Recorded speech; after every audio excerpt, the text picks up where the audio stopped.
Hey, Sam here, and I know your day's crazy, but I've got a quick idea to take your stress from overwhelmed to under control.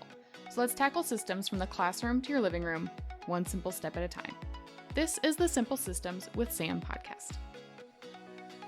Welcome to our extra credit episode this week. Earlier on Sunday, we discussed the E in clean, which was evaluate. And one thing that I think a lot of us are also reevaluating this time of year is our meal planning. We are getting so busy with our kids' extracurricular activities, and we're also busy ourselves, just wanting to spend time outside. Usually we're rethinking how we like to meal plan or meal prep, especially going into summer. And while I have actually a very thorough meal planning system where I meal plan once and try to shop once for the entire month outside of like perishable goods, I don't have the time for that right now. And I don't think many of us do. So I want to give you a few quick tips for meal planning to help simplify that area of your life. This is actually one of the most requested topics that I keep getting over and over again. And so, like I said, we'll dive into the full meal planning closer to summer when we have the bandwidth to do it. But for right now, we're going to go through a couple quick steps. The first one, and this is a big one. It seems so simple, but it's so often overlooked. You need a master recipe list. You need a go-to list when your brain cannot think anymore of the foods that you not only like to cook, can cook pretty easily, but also your family likes to eat.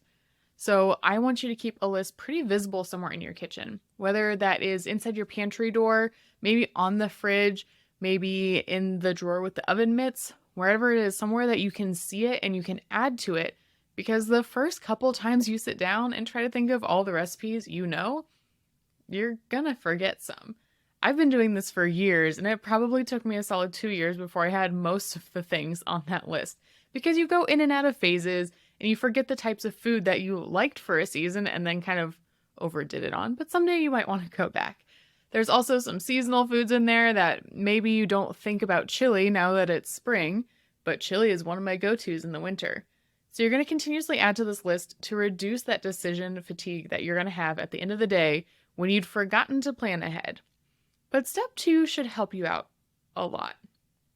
When I get overwhelmed with meal planning, I default to theme days.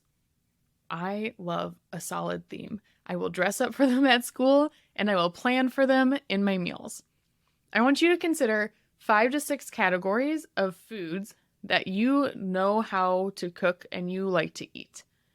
So I, for example, do Mexican Mondays. I don't do Taco Tuesdays anymore because Mexican Mondays are so much easier for me on a Monday. We used to do crock pots. We would do a casserole meal. We would do soup days. We would do pizza days and eating out. Leftovers is not going to be a category because that's going to be kind of your filler day for the categories that we have. But then you can have Italian night. You can have Asian night. You can have grill out. You can have homemade classics. Whatever themes come to your mind, you want to pick 5 or 6 of them. Why 5 or 6? Because you should really only be making 5 or 6 meals in a week and then living off of leftovers or quick to go food after that. You don't need to cook 7 times a week.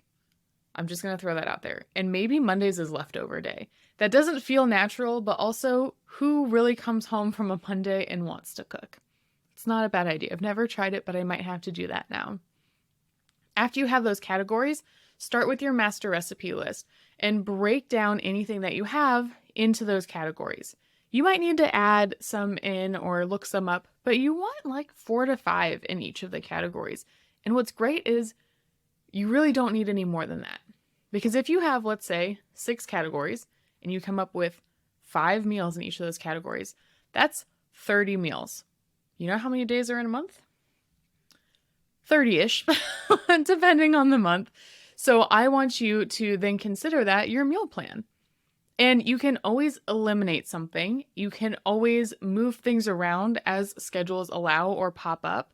But that gives you a really great meal plan and guide for the week. If you realize that maybe 6 meals a week is too much for you, I know right now I can cook 2 meals for the whole week for my husband and I, and that's all we really need.